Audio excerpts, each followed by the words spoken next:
Thank you, Jim, for those kind words. Thank you to Holland and Knight, and thank you, Sean, for having us here. Thank you to my colleagues who are in the audience, and to see so many former students. Evidently, you've forgotten all the misery I've inflicted on you when you were at Colorado Law.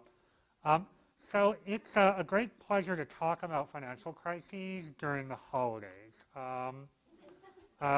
There's nothing that warms my heart so much as talking about financial markets going haywire. There's actually a long history of financial crises and Christmas.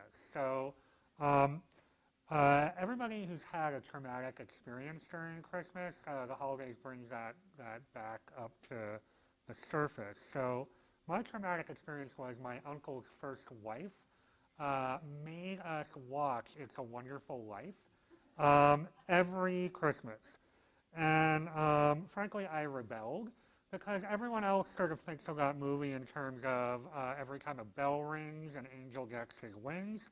I think of the canonical bank run scene, right? So when the entire town lines up at the savings and loan and demands to get their money out.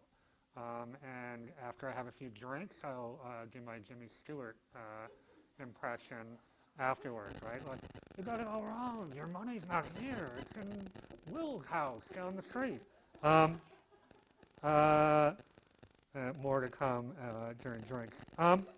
So we're 10 years out from the global financial crises, and for many of us, the memories of that are still pretty fresh, where we stood this time in 2007.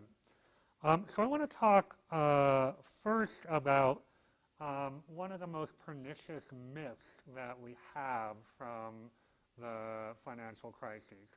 And that is something that you still hear, that the financial crisis was a Black Swan event.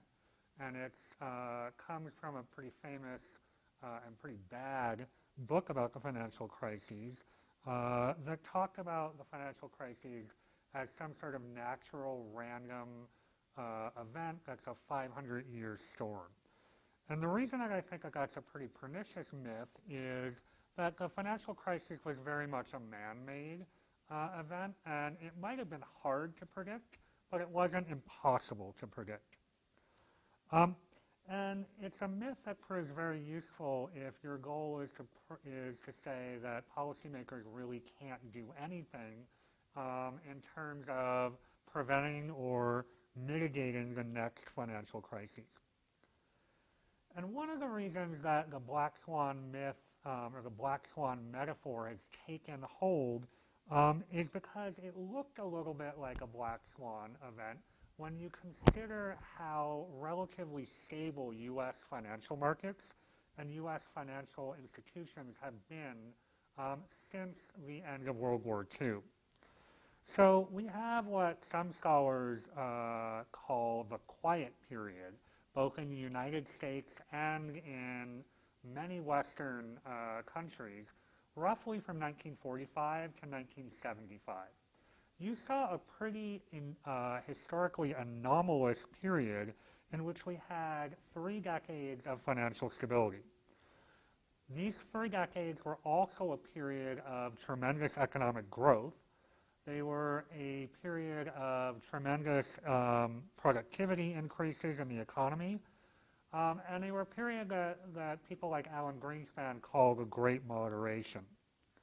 Incidentally, and not coincidentally, these 3 decades were also a period in which income inequality was very low and remained somewhat stable.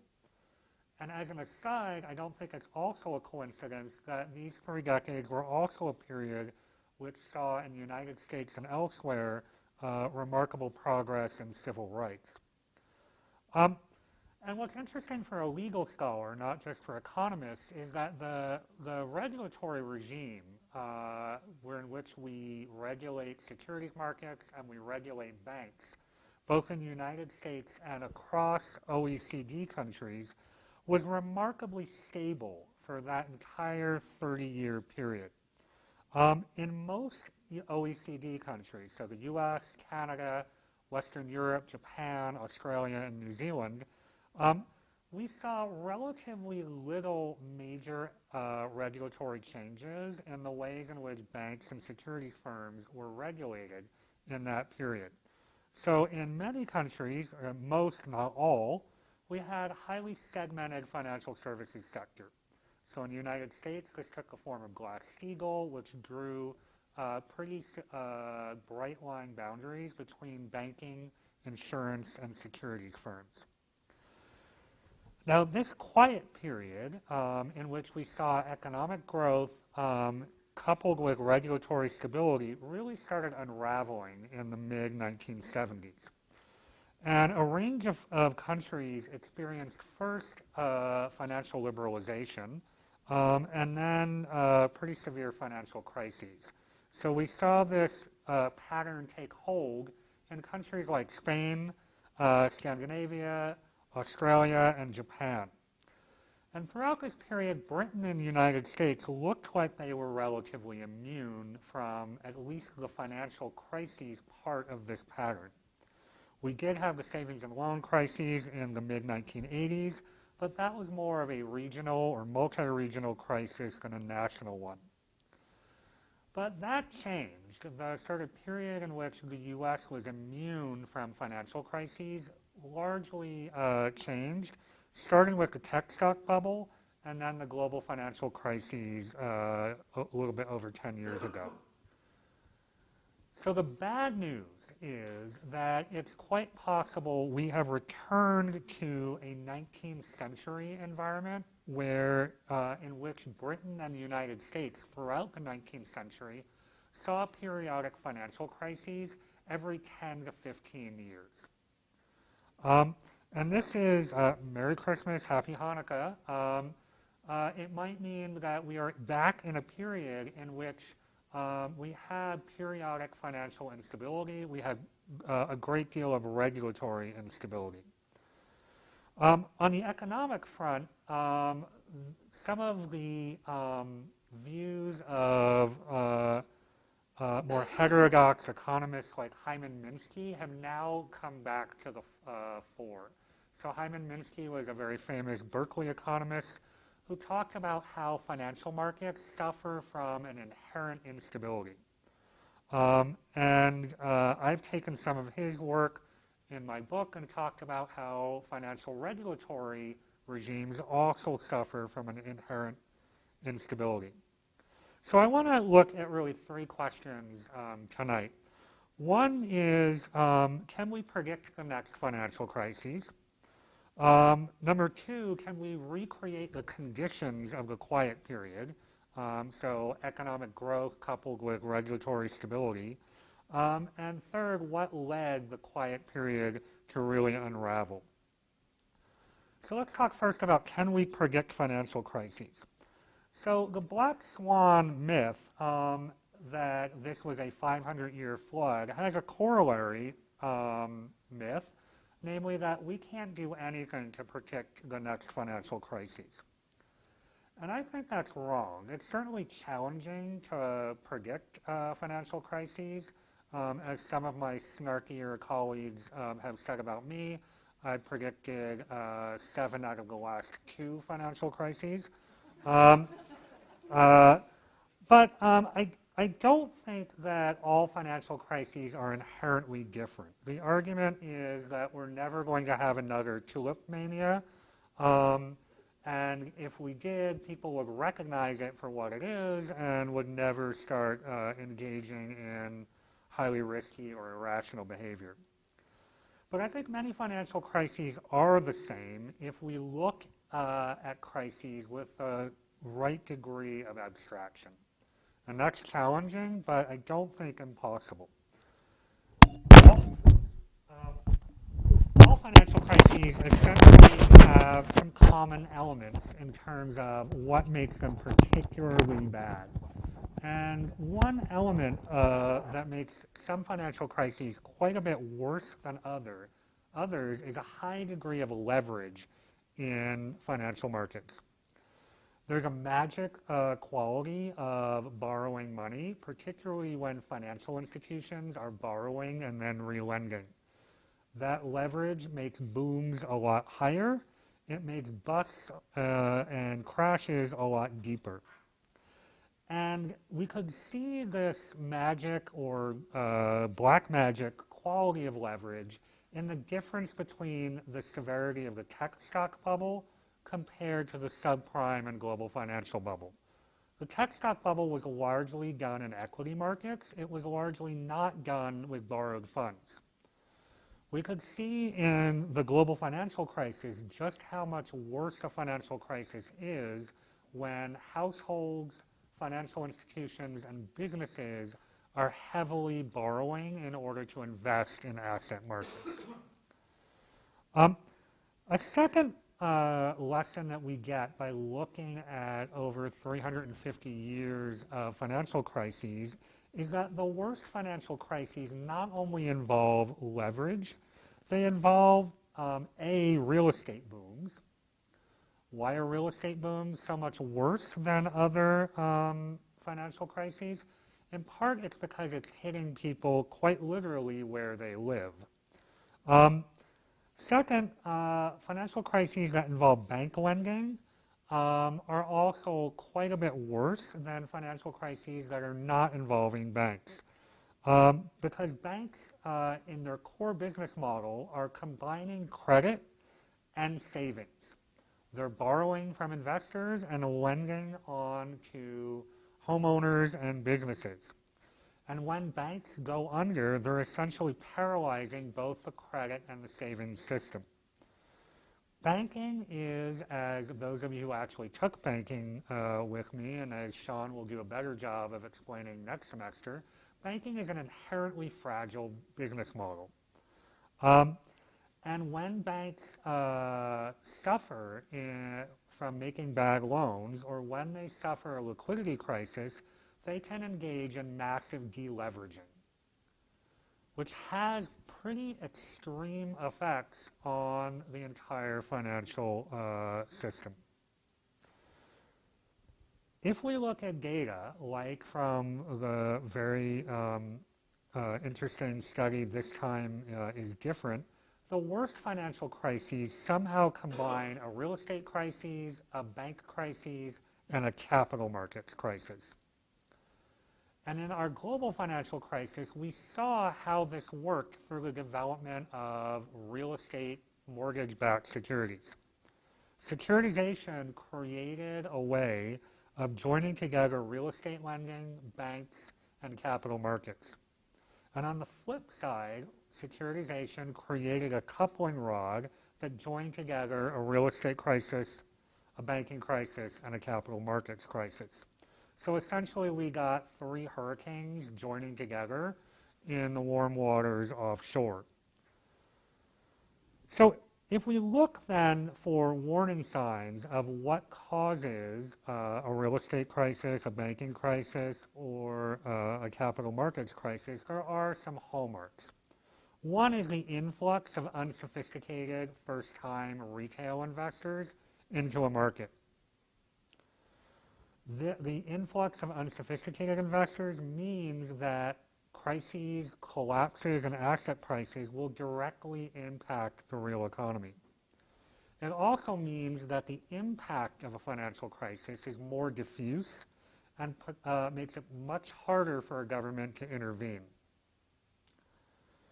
All right, so let's turn to the second question, which is, can we recreate the conditions of the quiet period? Well, even before we had the quiet period, we knew what worked to stem the effects of the worst banking crises in history. So all the way back in 1873, Walter Bagehot wrote that during a banking crisis, governments need to act as a lender of last resort. They need to lend freely to solvent banks in return for sound collateral and a high enough interest rate. After Bagehot wrote in 1873, we also had the second major tool of dealing with financial crises, namely deposit insurance, which stems the kind of run behavior that we saw that Jimmy Stewart encountered in the Great Depression. There's a problem, though. We know what the traditional tools are for dealing with a banking crisis, But we now have financial institutions that provide much of the economic functions of banks, but are outside of the traditional umbrella of banking regulation. We have what many scholars and policymakers now call the shadow banking system, which is not subject to deposit insurance, it's not regulated like depository banks, and it's not necessarily entitled to emergency central bank loans. And when I talk about the shadow banking system, I'm talking about things like securitization, about the process by which we convert mortgage loans, student loans, credit card loans into bonds that are sold and invested on in capital markets. These markets, these capital markets like securitization, can perform essentially the same functions as a bank without the regulation and the risk mitigation of banking law. It also, shadow banking, securitization markets also provide some of the same economic risks of banking. In fact, that's what we saw 10 years ago when securitization markets collapsed. They're subject to the same inherent fragility, the same inherent weakness in their business model that Jimmy Stewart's depository savings and loan was. Every time you convert long-term assets, whether it's my mortgage, whether it's a student loan, into highly liquid assets like bank deposits or like bonds that are traded on capital markets, you create a fragile system. And 10 years ago, what we essentially saw, which is one of the least understood parts of the financial crisis, what we saw was the Federal Reserve through very obscure, highly complicated liquidity facilities, essentially use Walter Bagehot's logic from the 19th century to provide a lender of last resort loans to shadow banks and deposit insurance to capital markets investors.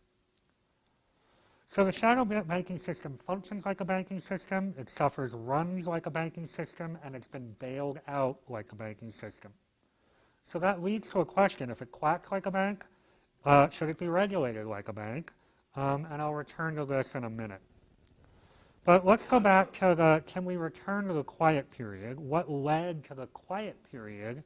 If we know what can solve bank crises, what led the quiet period to unravel? Well, the shadow banking system had its roots in the late 1970s.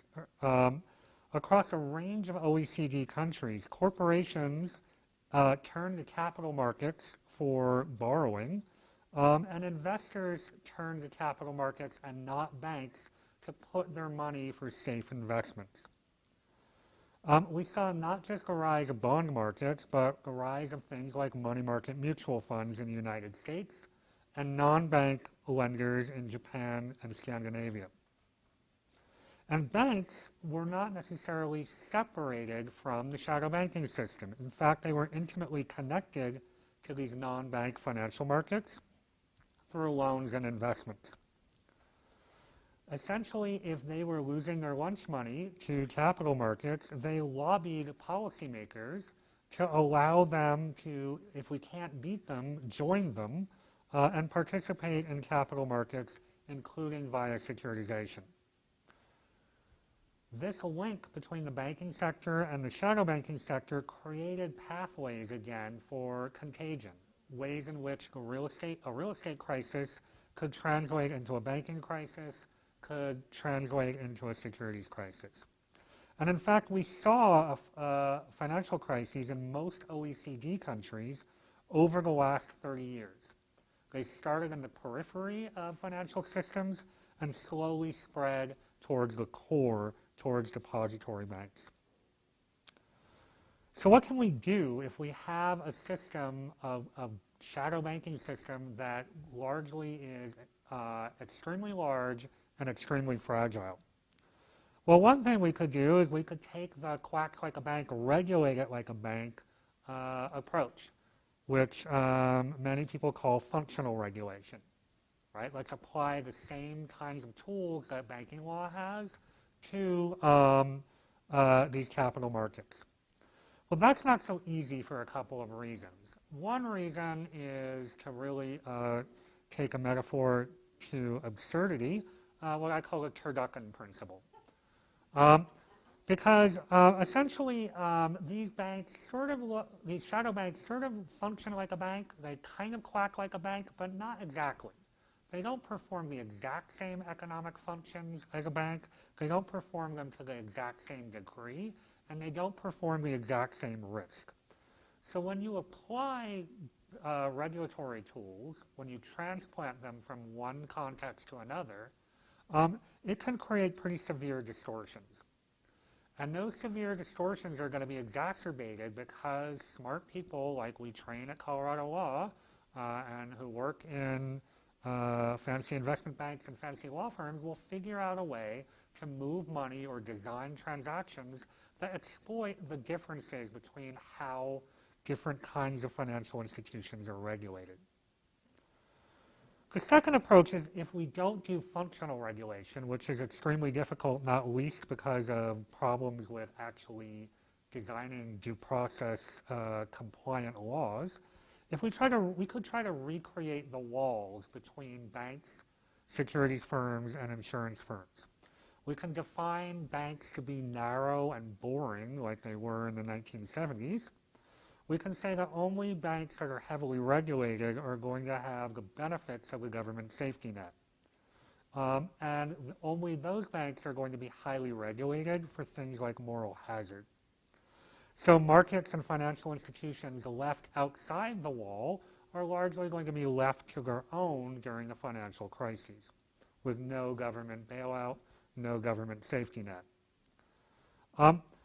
There's problems with this approach as well, which is essentially, again, to take the poultry metaphor to its ridiculous conclusion, you could have entire markets play chicken with the government, in which markets could become so big that the government has no choice or has a very bad choice between bailing them out and creating moral hazard or letting markets melt down and having all of the economic and pretty severe economic and social damage that results.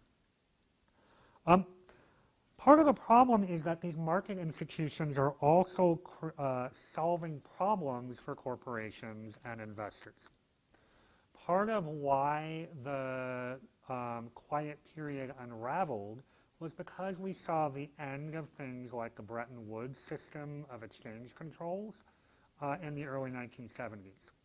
And because we had inflation shocks and commodity shocks like the OPEC embargo also in the 1970s. These were created pretty severe market risks to corporations and to big financial institutions. And those market risks mean that corporations and financial institutions couldn't necessarily have all of their needs met by traditional banks. So they had to turn to capital markets. They had to turn to things like derivatives markets, to money market mutual funds in order to have their economic risks mitigated. And finally, when the quiet period ended and Bretton Woods collapsed, we saw the increasing global nature and the global competition for financial services. Capital can now flow across national borders because of regulatory developments and because of technology in ways that were unthinkable when I was in my early 20s in 1973. Joke. So we now have a pretty Faustian bargain here where we don't have easy solutions to dealing with an inherently unstable economic environment, an unstable market for financial services, and an unstable regulatory environment. But at least I'm sometimes criticized for being a little bit of a downer at these things, but at least we can recognize that a problem well described is half solved. So financial crises might be here for the time being. Happy Hanukkah, Merry Christmas. I'll take questions. You're giving me the death stare. Sorry, I meant to be more positive. Okay. You talked about how unsophisticated investors in the market is a contributor. Are you terrified of what's going on with cryptocurrencies and ICOs and all minus being forced into this?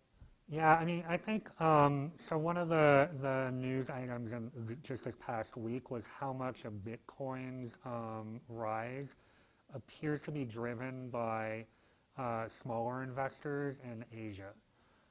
And part of what's difficult about asset classes like Bitcoin is, at least with asset classes like real estate or some other market that's going to produce a cash stream in the future, we could roughly estimate with a great deal of difficulty what the discounted cash flow of that asset would mean for the value today.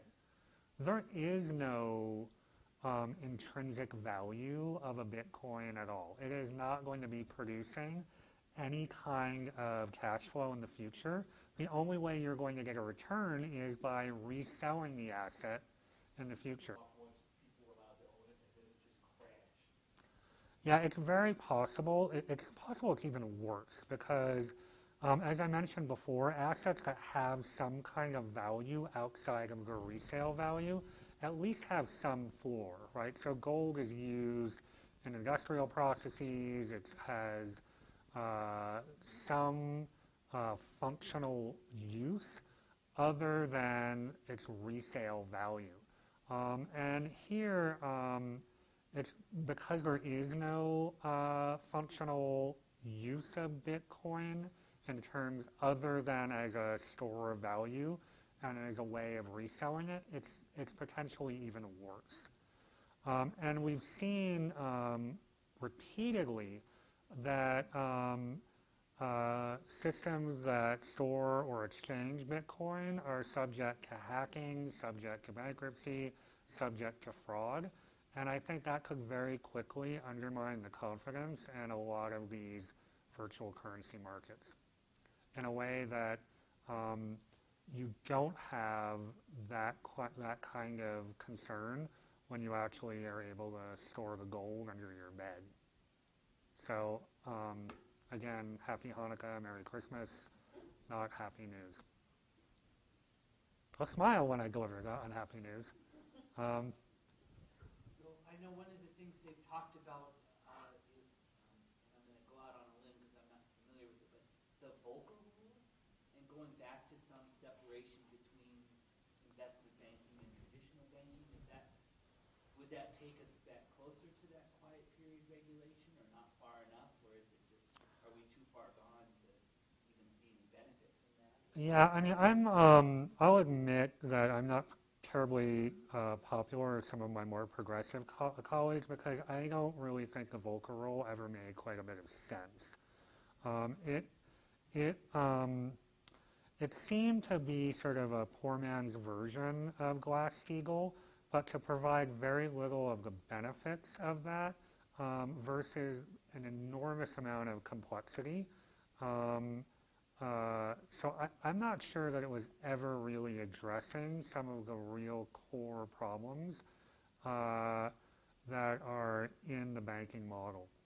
And there wasn't a lot of evidence that the things that the Volcker rule was designed to do, like cut down on proprietary trading by banks, it's not clear that that had any real connection to the financial crisis.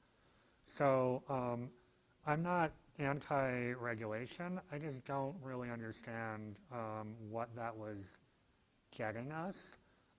And it was, the way it was actually drafted, it was sort of riddled with exceptions from the very beginning. So it sort of functioned like Swiss cheese, but it also imposed enormous costs on banks for very little financial gain. I think we're going to see the rollback of Volcker pretty dramatically in the next couple of years. I'm not going to mourn it. I also conversely don't think that there's any sign of any better alternative on the horizon. And I think that's part of the problem when we go through these sort of regulatory cycles. Rather than replacing Volcker or other aspects of Dodd-Frank with more sensible regulation, I think we're just in a pure rollback mode.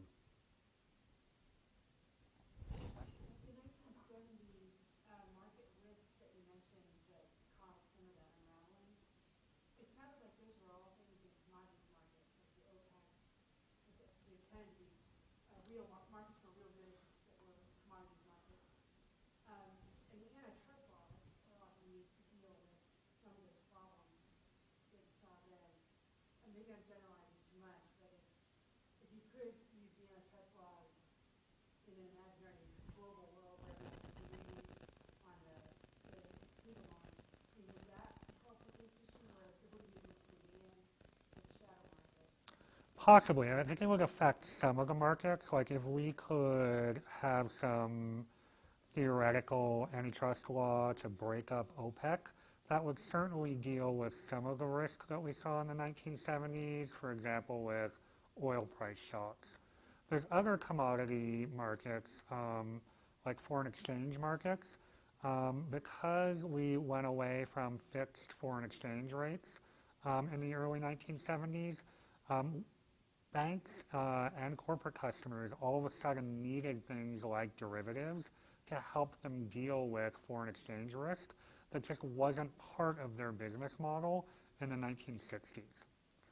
And then there's other forms of risk, like interest rate risk, that again, derivatives stepped in to help corporations and investors deal with, that I'm not really sure how antitrust laws would deal with that. Yeah. Antitrust laws certainly would deal with some forms, either antitrust laws or other laws would deal with some forms of market manipulation, right? So if we had a perfect world, we could deal with things like the LIBOR scandal, but I don't think it necessarily takes away all forms of market risk. Some market volatility in prices has nothing to do with sort of manipulative or anti-competitive conduct. It's just a way that some markets, it's sort of a feature, not a bug of some financial markets. Man? On your last point about globalism, exacerbating financial crises, what preventative steps do we take when there's so much uncertainty overseas and Well, some of the ways in which we've talked about dealing with globalized risk are countries reimposing things like capital controls to prevent investors from freely moving capital in and out of a country. That's extremely controversial, whether those measures, A, work, and B, are desirable. There's certainly some economists who have gotten tenure and made names for themselves by taking a very counterintuitive approach of saying, let's rethink this hatred of capital controls that sort of was part of a larger intellectual consensus over the last 30 years. But I find it really, really difficult to think about how the U.S., given its position in the global economy, would ever think about really imposing serious capital controls on the ability to move money in and out of the country. And in particular, since we've been telling other countries not to impose them. I think one of the things, can I get a little bit political here? Okay, great. One thing that I think is really kind of ridiculous in the current sort of financial regulatory environment is the current administration's rejection of things like the Basel Accords for regulating global large global banks and financial conglomerates. Part of the reason that I think that is really short-sighted is the U.S. was one of the big major players that pushed those international legal regimes to begin with.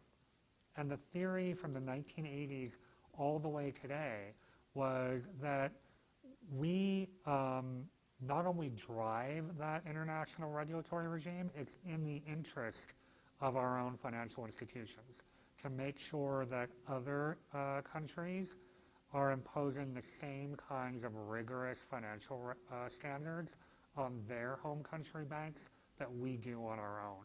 So I'm very worried that the current administration's almost reflexive Twitter rejection of international law in this regime is not only short-sighted for diplomatic reasons, it's really bad for our own economy, and it's bad for our own banks.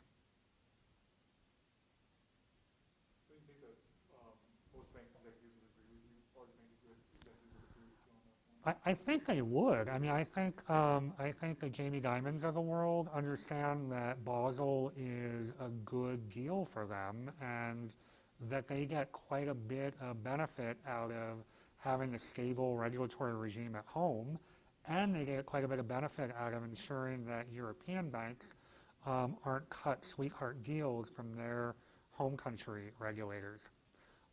That's why I think it's a little bit baffling why we saw some of the criticisms of Basel from the administration. It just seemed like it was more of a international law has got to be wrong approach, more than, is this really within our own national interest to do this or not?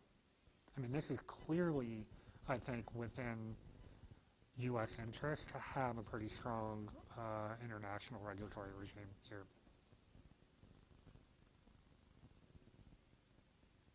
All right, so I don't want to stand in between you all and drinks. So thank you very much to Holland and Knight. Thank you to Jim, and thank you all for coming out on Wednesday night.